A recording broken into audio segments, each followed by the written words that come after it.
Hey folks, we're going to jump back into this and keep working on some maps here for an Eberron adventure that we are developing. Give me a hot second here to hit my signal on Twitter, and then we'll dive right on into it. So just one more moment and tweet. All right.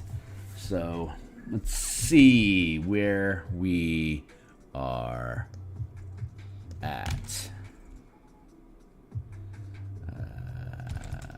Button. Okay, cool.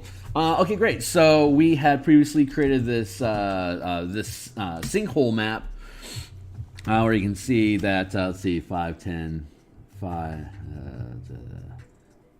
5, 10, 15. That's too deep. It's supposed to be a 15-foot drop. So let's make sure that this is accurate. 15-foot drop, 5, 10, 15. This needs to drop down a bit to here. More dots. 1, 2, 3. Okay, cool. And the inspiration that we had received from, let's see, I'm going to go back here. We're going to go take a look at the top lab side entrance here that we had created just this week. You can see the stone effects and the cobblestones that creates the environment, and then you have the aperture that is the shaft that leads down into the map, into the dungeon, as well as a spiral staircase that leads down, cobbled, decaying stone stairs up to this raised dais area.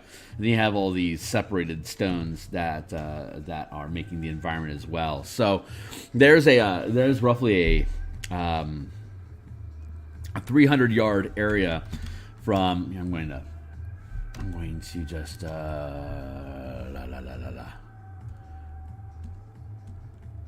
do this. I'm going to just grab a chunk of this, copy, and then we're going to paste. Just paste it in here for now. I'm gonna get rid of that. Okay, so using this as a base map, if we are the way that the design is built in general currently is shunting this off to the side. You've got Carnwood here, you got Iceflow River, you've got the Thorpe at the edge of the woods, which is where this is generally happening, and then you've got 20 miles of travel in to where this lab is at. But this whole region, the actual lab itself, is in the middle of it. This is the area of progress, like from here to here, roughly. This is where it's intense. The plague mists that are emanating from Mabar. This is where it's intense. This is mild effect, and then here is it hasn't done anything yet. So that's a 20-mile progression. 20-mile progression, and this is not to scale. It's more like here. Like this is super intense. This is lessening intensity, and then this is nominal effects out here. Like very like you can only see like there's only the occasional ribbon of plague mist that is drifting out at this point, but it's a lot thicker at this point, and then it gets thicker and then thicker to the point where it's just absolutely horrible here. And then once you go down into the sinkhole, it's just like this just constant emanation that is just it's just obscuring if you're inside of it. So what we want to do is this effect has a rotting effect on plant like vegetation, and has a calcifying effect of the flesh. So zooming in, if we were to zoom in on this area and make it here's that. So there is roughly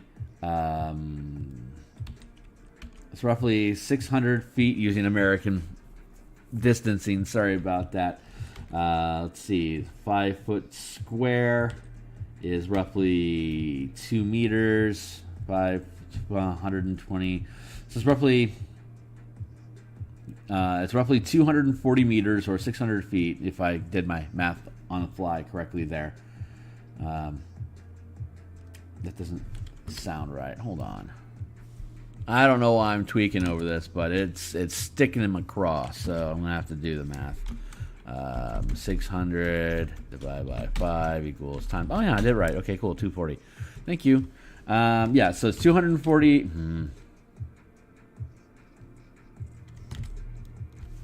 240 meters or 600 feet from the edge of, we're calling it plague moat, where the plague winds of this effect get so bad that that vegetation and the ground itself is starting to decay.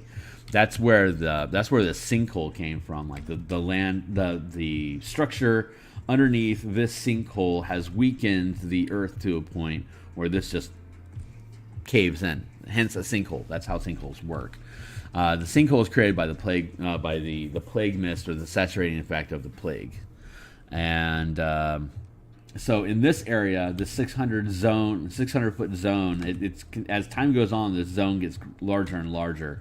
But by the time the characters catch up with it, it's about 600 feet radius, or roughly 1,500. I'm going to say, we'll just say 1,200 foot diameter. And so from here to here is the edge of the thickness. There is the Carnassi Fort that we've already detailed here. There's a cemetery over here that we're going to be working on.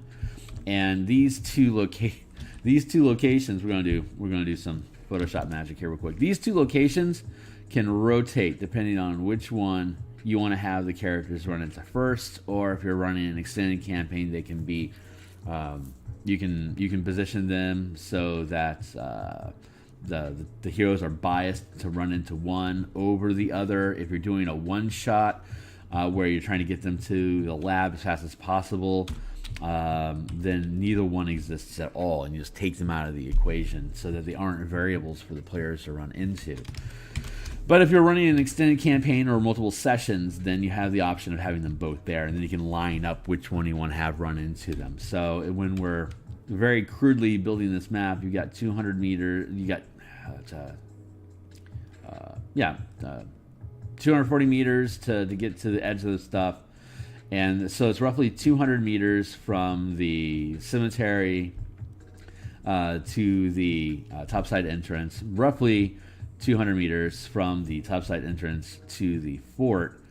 And so there's roughly 300 meters, or maybe 450, like, hold on. 300 divided by 2 times 550. My brain hurts. So I'm failing on math miserably. It's 600 feet, and then 600 feet is probably like 750 feet between the cemetery and the fort. So the cemetery is going to be oriented this way, so that doesn't feel right. Let's see. The cemetery is an homage to fallen Karnath military heroes, so it makes sense that it would face towards the fort. The fort is built to have a underground passage leading from the fort to the lab, so it makes sense that it is oriented like this on the map. But facing straight on, the cemetery is made like this, which means that the crypt would be oriented like this, which means the secret passage that leads from the crypt to the fort would be like this. That's still jiving. Here's the back, here's the sideline. It wraps around the building, or it just goes underneath the building. That's probably the most sensible solution. And then go straight on. Okay, cool. So there's the cemetery, there's the fort, and then there's all the space in betwixt. So we are wanting to, since you can't see, it only has like about a 40. I think we have it at 40 feet right now. We're fiddling with that with testing, but there isn't much visibility. It's a fog, so the fogging effect effectively renders you invisible beyond the fog's visibility zone, according to the DMG Player's Handbook and all spells that like fog. The spell fog, for instance. Once you get past that visibility of 20 feet, then everything becomes effectively invisible. So it's 20 feet, like down in the lab itself. It's if I recall correctly, it's 20-foot visibility. Up top here in the Plague Mists, it's in the Plague Swamp region. It's 40 foot, and then outside of that into normal forest, it's 60 feet, then 120 feet. Then visibility isn't an issue. So you have 10 miles up to 10 mile zone, or no, you have beyond the 600 feet, and then 10 miles out, it's 120 foot, and then another 10 miles out, you're outside of the mists and the forest all together, coinciding. So, since there's all this area in this larger map that you don't have good visibility in, you're stumbling around and using tracking or other sort of divination or wayfinding means that characters have available to them at 8th level to navigate this space. And so there's a lot of opportunities for you to just have people stumble into stuff. Such as this sinkhole map, and there's a few other encounters that we are currently building. So what we're going to do here is we're going to make a number of map vignettes. A vignette is defined as roughly, in artistic terms, roughly a picture that doesn't have clearly defined borders. So if you're looking at the sinkhole map that we made, like, this is a vignette because there are no specific borders around this map space. It's depicting a zoom in snapshot of something that you would see coming into view, as it were.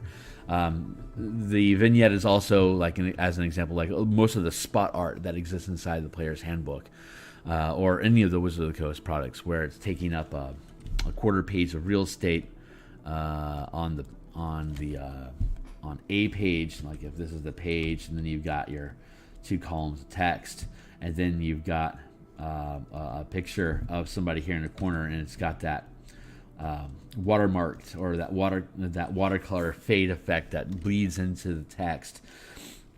Since it doesn't have a clearly defined border, it's a vignette.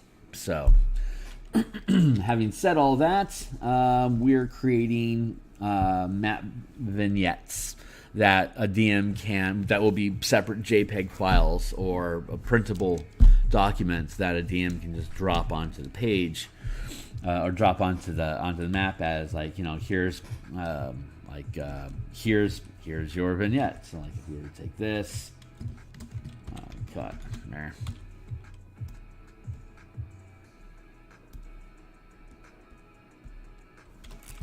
Yeah, if this were just to be a well, for example, this would be its own little vignette. But that's the general idea of what we are doing. I just wanted to grab this snippet here to make sure I was using the same line weights, and it looks like we are on a line weight of 10. And I also just wanted to have this for formatting purposes to make sure I knew what I was looking at, because in this larger environment, this was potentially like an entire campus that the Carnathy lab was on, that the fort was on, that the cemetery was on. Initially, it would have been secret ops. Don't mess with this lab underground. And then they add a fortress to it to provide tactical position strength in case, because the borders were shifting between Sire and Carnathy during the first Carnath, during the last war in Eberron. So its position as a developmental lab is becoming compromised. So you add a fort to defend it. So it has a structure built around it. Now that structure needs additional support, so they build another fort at a nearby distance so that there were different strategic points in this between the two locations. But then it gets decommissioned. And it becomes more of a monument or a historical site, a low key site. But there are a cemetery is placed in with where a military cemetery, and then it becomes more of a campus, where the cemetery and the fort are the highlights, and the intention of the lab is concealed and basically glossed over as just part of the fort facility as a whole, but just isn't available to the public. So then that means that in that sort of mentality, more and more of this area starts to become part of this site. So like the idea of having little monuments and statues and parks, little gazebo sort of things, that starts to populate the area. So it becomes more and more of a casual, a place that you can stroll through.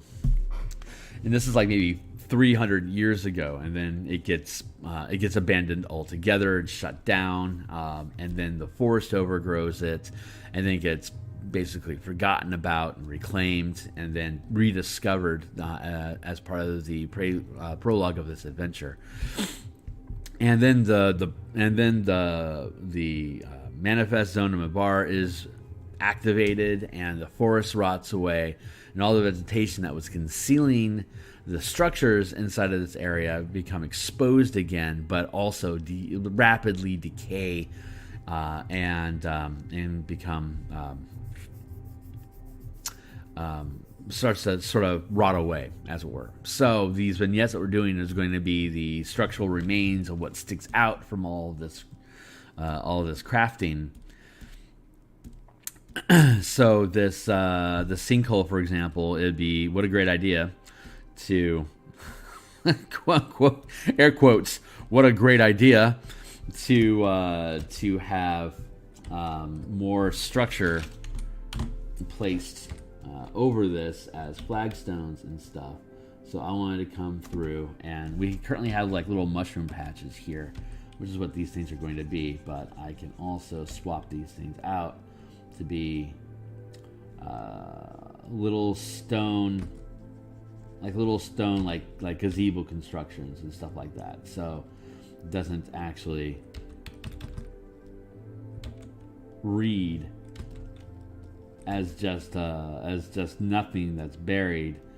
Instead, we are building little stonework environments for heroes to engage and interact with. So I'm building the basic initial architecture here.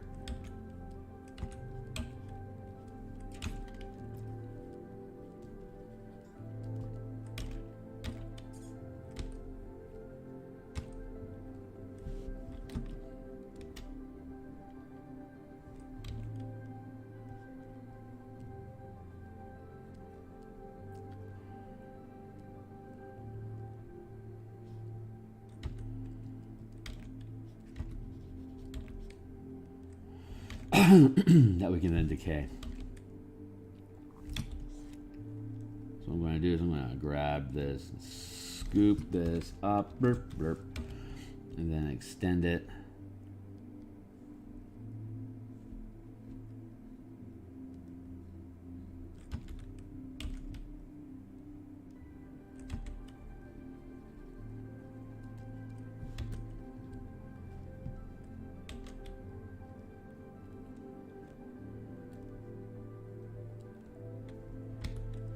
Fun little anchor point there.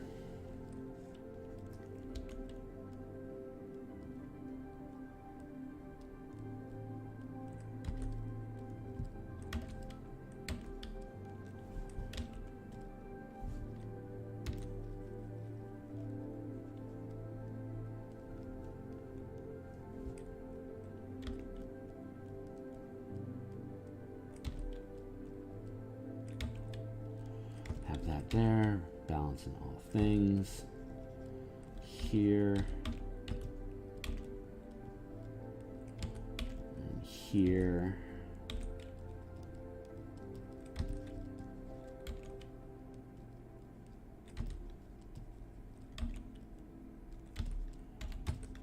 Making some simple shapes here to form our structure around with breaking points for elevation, and then we will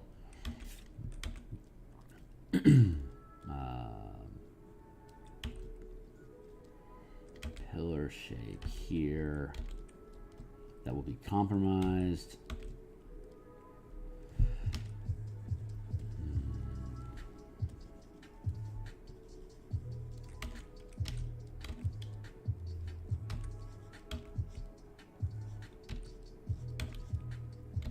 We'll see how this goes, and then we can build similar structures, separated and different from here. So this is the basic layout that we're going to go with. That is off kilter. How about we fix that, Kearney, so you don't look like such a hack. Such a hack. Come on, Kearney, get on program. Thank you. There you go. Thank you. Very good.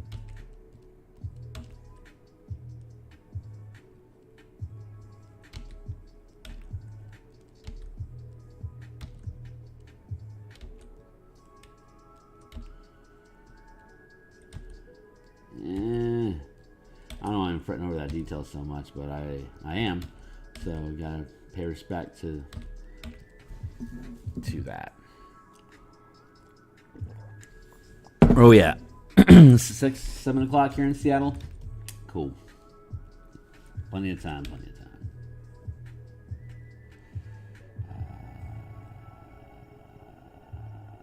Good. Now we're going to duplicate that layer, and we're going to merge this layer down with it.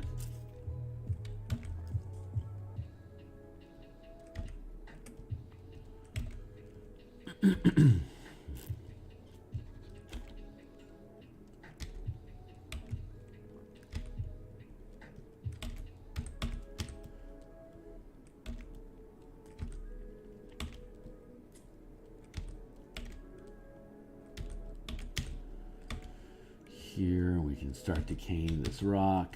Oh, I like this.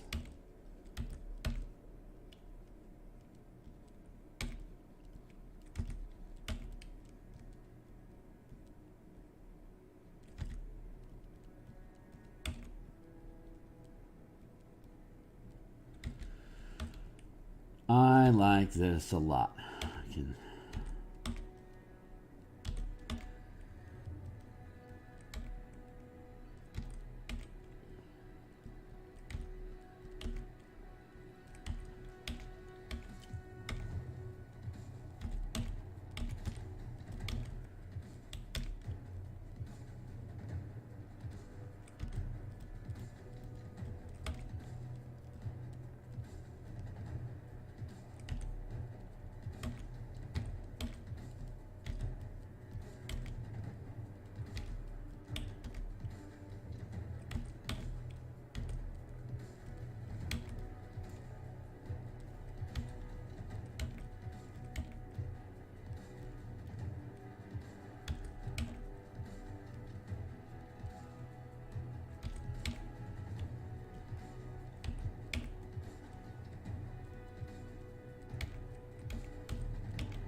Now I get to play with the irony of a a mass grave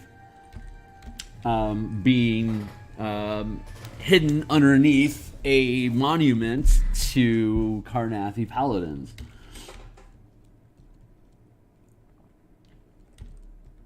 It's just, I just think that's amusing. I'll get a sensitivity read on that. I just think that's a fun idea.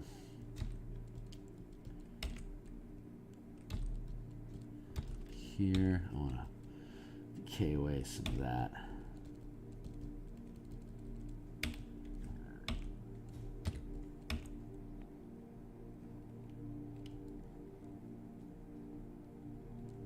There we go. This is making more sense now.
So we're going to build a bunch of these little gazebo monument type things that are poking out of the terrain, and potentially each one of them has one of these sinkhole chambers underneath them. Like that is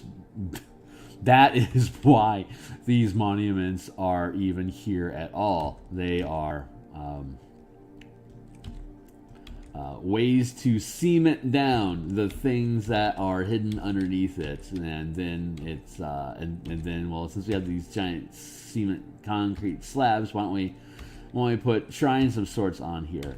And so it's gonna feel super creepy for anyone that is undead sensitive or psychically sensitive. Going to this area, it's going to be potentially traumatic for those people. How fun! What a fun little thing.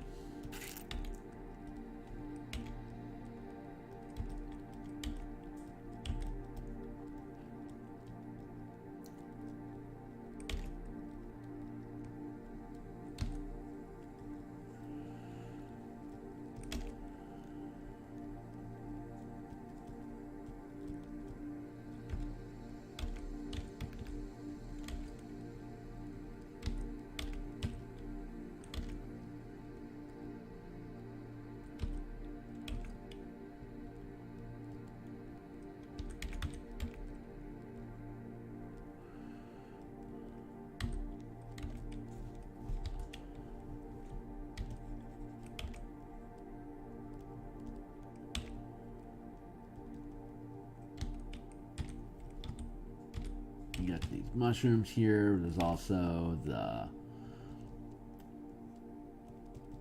ferric ivy.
Am I still on screen? Probably not. Time for copy.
Back off a little bit there, Cranny. 20% back here.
Der.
I need these flagstones I was making way too small.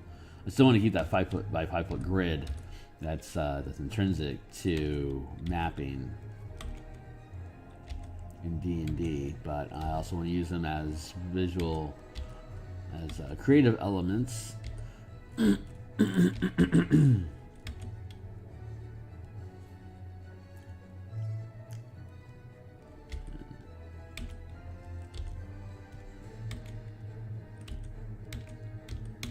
So I have to go back in and use actual ratios, which I had gotten away from here for a few minutes, and I need to get back into. If I'm consistent with the size of the squares, and then I have them on this sloping effect, then I can create the visual language needed to effectively make this sinkhole look here, which is going to have to be redeveloped but it's much easier for me to do so if I am consistent in how I am depicting them on the overhead map. They will feed into each other correctly, like so. This is drafting. This is drafting 101. I took some drafting in school. I'm proud to have done so. It has only done me good as an artist.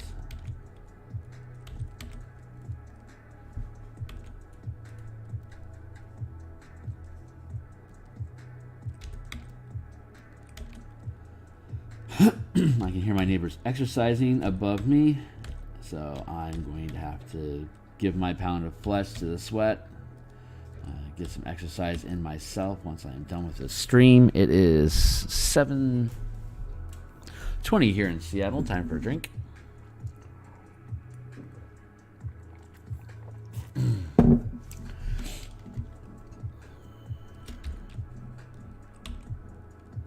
I will say work from home. Work from home itself wouldn't be too compromising for my fitness, except that I wounded my foot and I couldn't really run on it for a couple months. That injury is almost healed, but boy, my belly is really demonstrating how the lack of exercise has impacted me. I am looking forward to, well, recreating the discipline of being healthy in my eating and activities. Ugh. Anyway, well, I shouldn't beat myself up about it too much. Apparently, reality needed me to chub out a little bit, I guess, to slow down. Maybe I was pushing myself too hard. That could be an indicator. Or I could just be self-blaming. We'll see. Well, we got some structure here.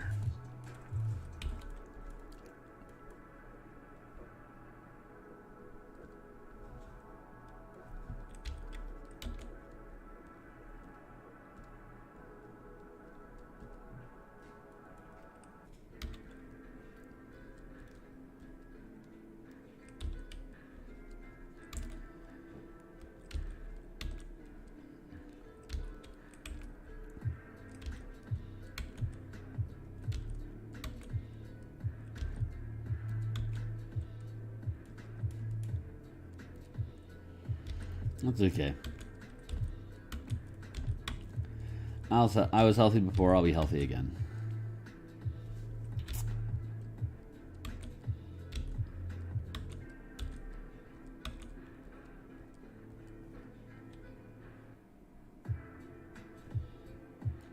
One, two, three, four, five, six. 1, 2, 3, 4, 5, 6.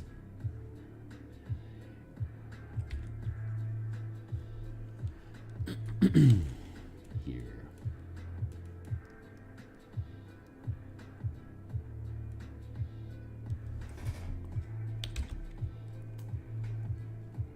One, 2, 3,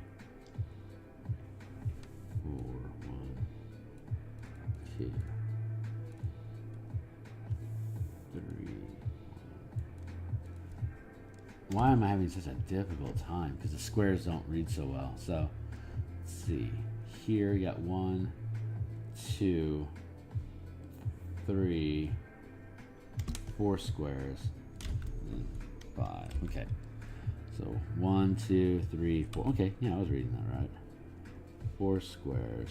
Then here's another square, and then there. That's the structure.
too far. So take this, and then we will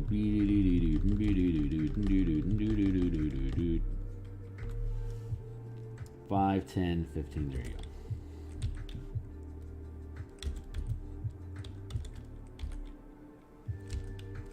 Better press save. My computer's getting a little twitchy. No save.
10 feet, 5, 10, eesh, more.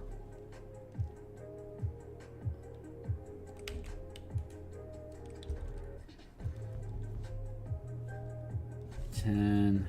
There we go. That's roughly right.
Where are we at?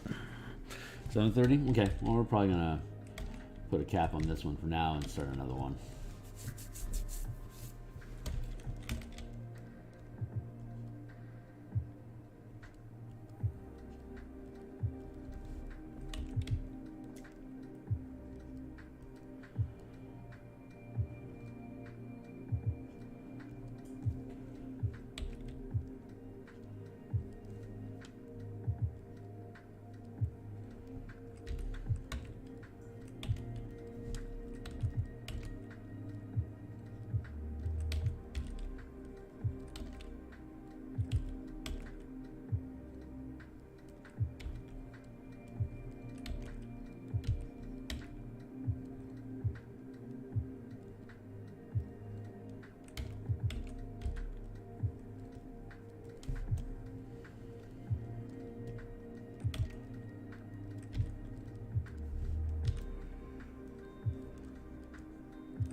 Not done with this one, but I'm getting pretty happy with where it's at. But I can feel the energies moving, you know?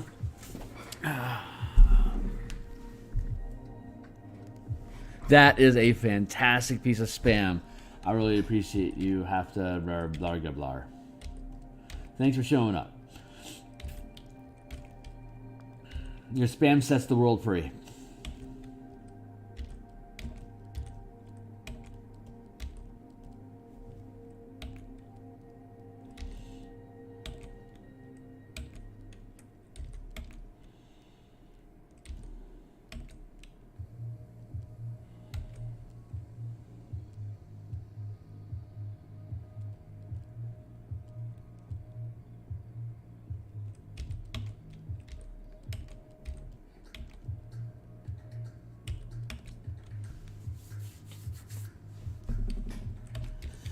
Mushroom patches.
Yeah, that jives.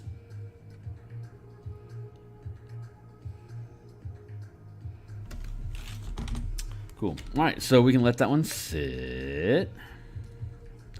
Now we can build something new. Let's build something new.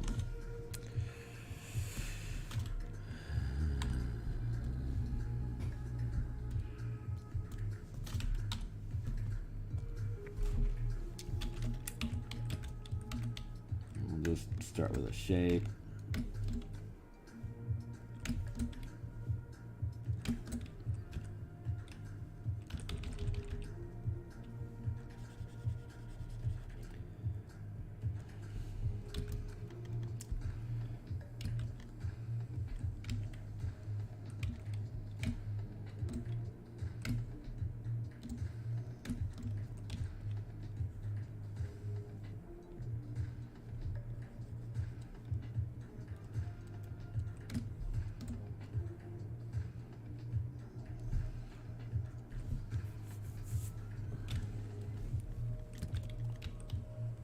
This is just going to be like a sitting area, like a simple little stone area, like a gazebo sort of thing. That is just a textured something to create just a break of the scenery. Like this will be on a little square. You can print out and then just drop onto your battle map, or if you're using a VTT, you can just drag and drop this from your folder, from the zip folder that we provide you, onto the VTT.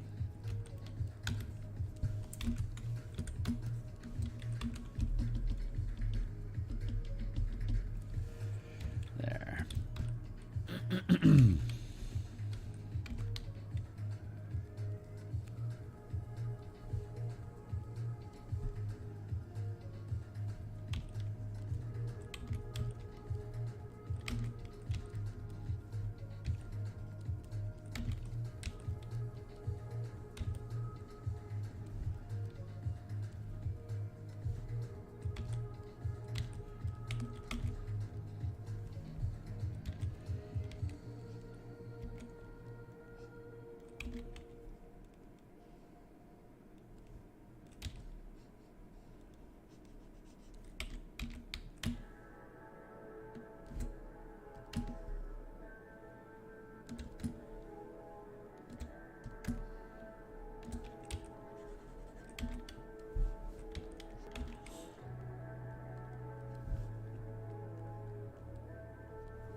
Hey, Dex, how you doing, man? Cheers to you, dude.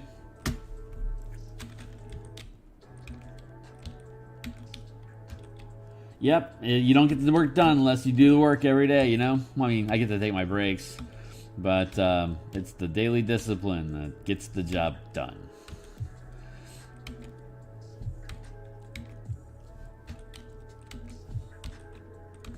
I like doing the artwork in the morning, like when I first wake up, put on the pot of coffee, fire up the machine, get some artwork going. That is a really good way to get my brain going for the day. I've got a day job, but I get to work from home, so like it's 7:43 now here in Seattle. So I get to do this for like another 10 minutes, and then I take a few minutes to log on to my work machine. And then I think I'm going to do an hour lunch of color mana design today. So I've been working on a spell point sorcerer that uses the 5 color mana spell point variant rules for Dungeons and Dragons, and I am going to, I think, spend some time in picking and choosing and adding just adding content to that Word document so I can get that published. I need to have at least 2 projects working at all times for me to be able to have my cylinders firing properly, because I will get quagmired. Like if I don't have anywhere else to go other than this map, then my creative energy gets bound and I can't work the map. You know, it's like, oh, this is the only thing you get to do. Well, then screw you. We're having a bad day and you don't get to do anything. Like, oh, if I have at least 2 projects going, then I have something I can bounce back and forth between. So, I mean, truth be told, I've got like 4 projects that I'm working on, but none of them have any strict deadlines. It's just a matter of me getting the work done, and this is the one that's closest to quote unquote get the work done, like get it out to the editor. There's a large block of text that needs to still be processed with this one, but that is getting resolved. So I don't spend a lot of stream time typing the text for this adventure, but I think that's going to change next week.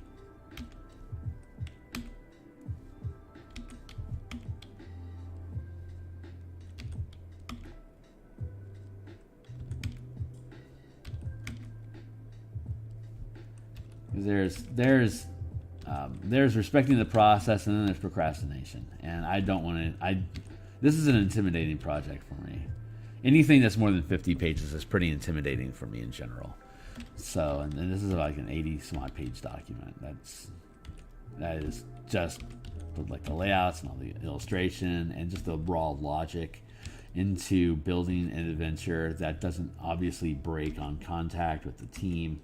It's like there's been a number of different like I think 4 play tests now that we've done in the front half of this adventure, and we've got a couple lined up for the back end of it when they start doing the dungeon crawl through the buried facility. Like you have to put in a lot of, if it's gonna be a published paid for product, then there's really got to be a lot of development built into it to make sure that it actually does what you expect it to do for the money that you're asking for. In the future, I'll be able to build like little more like fly-by-night adventure nugget ideas where I like spend 4 or 5 hours building a couple maps and then some ideas that go with those maps, but not like be like a published thing, just more of a mental experiment for folks to kick around and have. But I'm still trying to get these products actually finished and off my plate, so I have more freedom in what I want to spend time investing in. That's just as creative projects online like this. And I don't even really have a community yet. If I get up to a point where I've got like, you know, a community of 10,000 people that one is like, hey, I'm going to kick a stream, what do you guys want to do? Then just be able to like do a Patreon thing and have people vote on, you know, what's my next project, and then I could build that with the community. That's probably like 4 years away.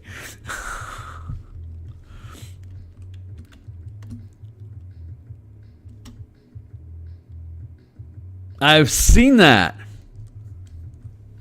Yeah, man, I have seen that machine drawing that you guys are working on. It looks like it's starting to start figuring out shapes and like contrast and stuff. So that is really interesting. There's a number of like progressional generation mapping and environment programs that exist. Like Dwarven Dungeon, for example, is a really great example of a text-based machine game that generates a world and then like updates in real time all the things that, not real time, and on a turn-by-turn basis, like what actually engages in that world. And it's gone so far as to, I don't know if you know, Dwarven Fortress, that's the name of it. Hell of a game, text-based, simple, character-based map system, but it generates an entire world, even down to the number of cats and mice that are in the fields. There was a fun game design thought dump that the designers had shared, because cats were dying in this dungeon. They didn't know why, and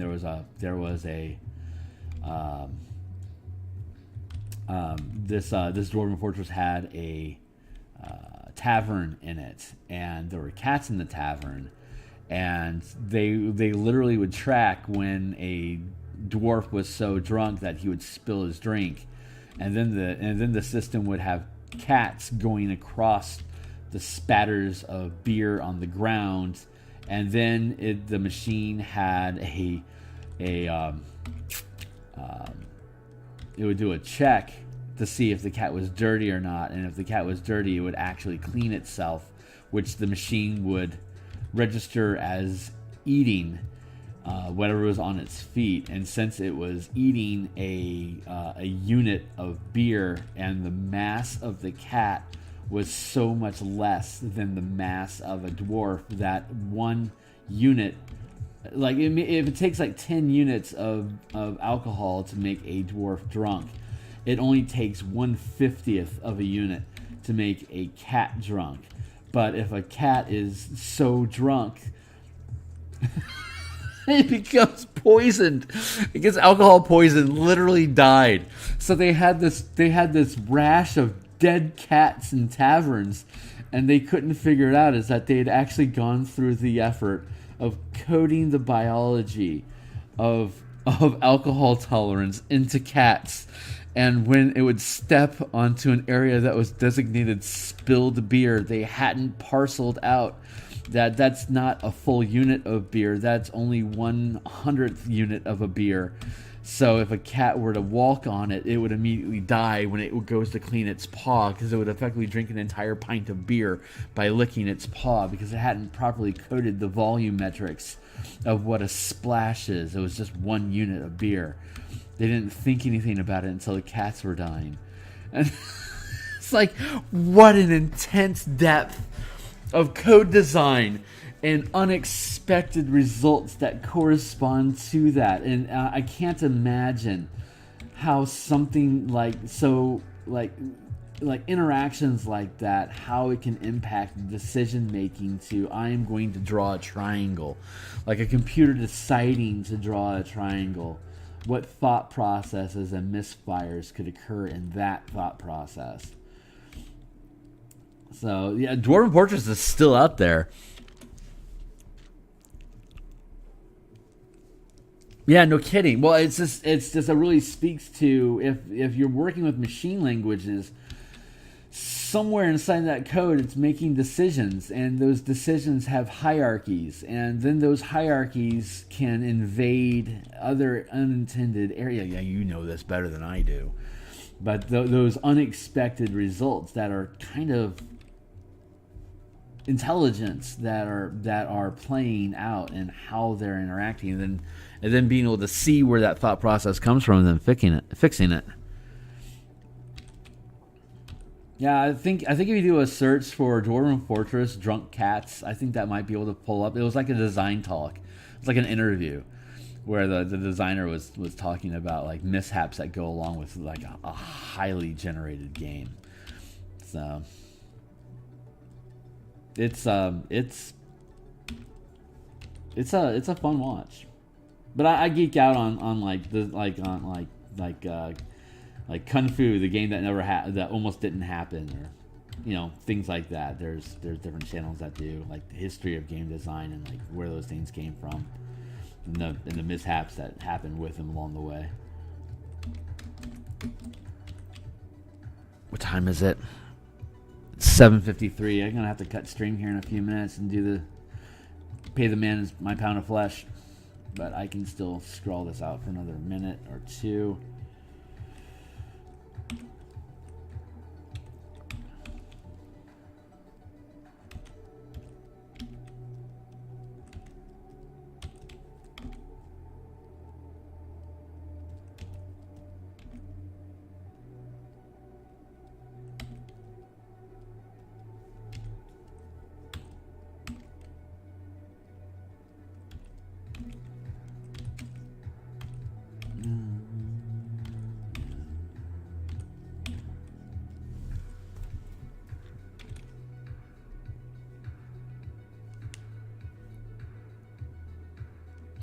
Whew, that's intense, man.